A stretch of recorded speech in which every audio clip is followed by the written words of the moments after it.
അവിചാരിതമായ വേർപാട് മൂലം പാതിയിൽ നിലച്ച ഒരു പിതാവിന്റെ ആഗ്രഹം സഫലമാക്കി നാട്ടുകാർ.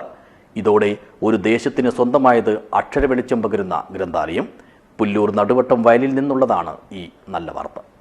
This news sponsored by Shobhika Weddings, Big Mall, Kanyanad, Kozhikode, Koilandi and Kutyadi. വർഷങ്ങൾക്ക് മുമ്പ് കൂട്ടുകാരോടൊപ്പം സഞ്ചരിക്കവേ വാഹനാപകടത്തിൽപ്പെട്ട് മരണമടഞ്ഞ നടുവട്ടം വയലിലെ അഖിൽ രാജിന്റെ ഓർമ്മയ്ക്കായി സ്വന്തം നാട്ടിൽ ഒരു ഗ്രന്ഥാലയവും വായനശാലയും സ്ഥാപിക്കണമെന്നത് പിതാവ് കെ രാജന്റെ വലിയ ആഗ്രഹമായിരുന്നു.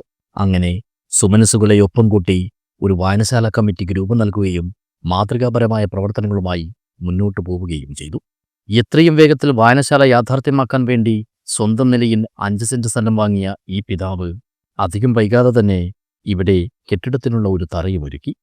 പക്ഷേ അക്ഷരദീപം തെളിയിക്കാനുള്ള ഈ അക്ഷീണ പ്രയത്നത്തിനിടയിൽ തീർത്തും അവിചാരിതമായി അഖിൽ രാജിന്റെ പിതാവ് രാജനും ഈ ലോകത്തോട് വിട പറഞ്ഞു. ഇതോടെ ഇവരുടെ കുടുംബം മാത്രമല്ല, ഒരച്ഛന്റെ അടങ്ങാത്ത ആഗ്രഹവും അനാഥമായി. എന്നാൽ അവിടെയും തകരാതെ കൂടെയുണ്ടായിരുന്ന സുമനസ്സുകൾ മുന്നോട്ട് വന്നു. അങ്ങനെ രാജന്റെ നാട്ടുകാരും സുഹൃത്തുക്കളുമെല്ലാം കൈകോർത്ത് ഒരേ ലക്ഷ്യം മുൻനിർത്തി നടത്തിയ അശ്രാന്ത പരിശ്രമം ഒടുവിൽ വിജയം കാണുകയായിരുന്നു.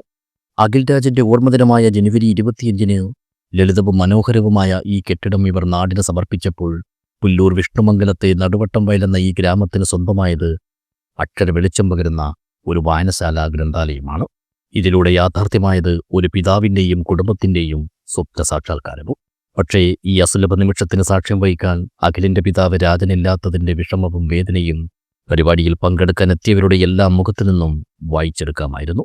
എങ്കിലും ചാരിതാർത്ഥ്യത്തിന്റെയും അഭിമാനത്തിന്റെയും നിമിഷങ്ങളെ സാക്ഷിയാക്കി പുല്ലൂർ പെരിയ ഗ്രാമപഞ്ചായത്ത് പ്രസിഡന്റ് ഡോക്ടർ CK സബിത ഗ്രന്ഥാലയം നാട്ടിന് സമർപ്പിച്ചു. വലിയ അഭിമാനകരമായിട്ടുള്ള പ്രവർത്തനങ്ങളെല്ലാം വരും തലമുറയിലേക്ക് പകർന്നു കൊടുക്കുന്നതിന് വേണ്ടിയിട്ട് ഒരു അക്ഷരശാല, ഒരു വിജ്ഞാനശാല തന്നെ ഇവിടെ ആരംഭിക്കണമെന്നും അങ്ങനെ സമൂഹത്തിന് നേർക്കുള്ള എല്ലാ ഇരുട്ടിനെയും തടയുന്നതിന് വേണ്ടിയിട്ട് ആ പ്രകാശഗോപുരത്തിന് സാധിക്കുമെന്നുള്ള ഇച്ഛാശക്തിയോടുകൂടിയാണ് ഇത്തരത്തിലുള്ള ഒരു ഗ്രന്ഥശാലയുടെ പ്രവർത്തനം ആരംഭിച്ചിട്ടുള്ളത്. വളരെ ദൗർഭാഗ്യകരമെന്ന് പറയട്ടെ, ഈ ഒരു അഭിമാന മുഹൂർത്തത്തിന് സാക്ഷിയാവാൻ അദ്ദേഹം ഇന്നില്ല എന്നുള്ളത്. ഇന്ന് നമ്മളിവിടെ നിൽക്കുന്നത് നമ്മുടെ കേരളത്തിനകത്ത് ഇത്തരത്തിൽ നന്മയുള്ള ഹൃദയങ്ങളുണ്ട് എന്നുള്ളതിൻ്റെ തെളിവോടുകൂടിയാണ് നമ്മളിവിടെ നിൽക്കുന്നത്.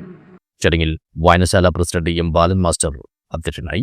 വിശിഷ്ടാതിഥിയായി പങ്കെടുത്ത കവി ദിവാകരൻ വിഷ്ണുമംഗലം തന്റെ പുസ്തകങ്ങൾ ലൈബ്രറിയിലേക്ക് സംഭാവന ചെയ്തത് സമാനതകളില്ലാത്ത ഈയൊരു ഉദ്യമത്തെ കൂടുതൽ സാർത്ഥകമാക്കി.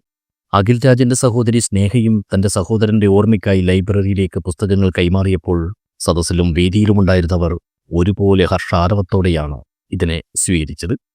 ഹൊസ്തൃക taluk library council president Sunil Pattena Akhil രാജിന്റെ ഫോട്ടോ അനാച്ഛാദന കർമ്മം നിർവഹിച്ചു. Kanhangad block panchayat member PK Manjusha വിവിധ വ്യക്തികളും സംഘടനകളും ലൈബ്രറിയിലേക്ക് നൽകിയ പുസ്തകങ്ങൾ ഏറ്റുവാങ്ങി. പുല്ലൂർ പെരിയ പഞ്ചായത്ത് അംഗങ്ങളായ A. സന്തോഷ് കുമാർ, K. ബിന്ദു, അജാനൂർ പഞ്ചായത്ത് അംഗം PK കാർത്തിയായനി എന്നിവർ സംസാരിച്ചു. വായനശാല സെക്രട്ടറി വിഷ്ണുമംഗലം നാരായണൻ സ്വാഗതവും ഗ്രന്ഥാലയം നിർവാഹക സമിതി അംഗം PT ഗംഗാധരൻ നന്ദിയും പറഞ്ഞു. വായനശാല ഗ്രന്ഥാലയം പ്രവർത്തനത്തിന്റെ ശുഭാരംഭം മുൻനിർത്തി സന്തോഷത്തിന്റെ പായസ വിതരണവും നടത്തി. News bureau Periya.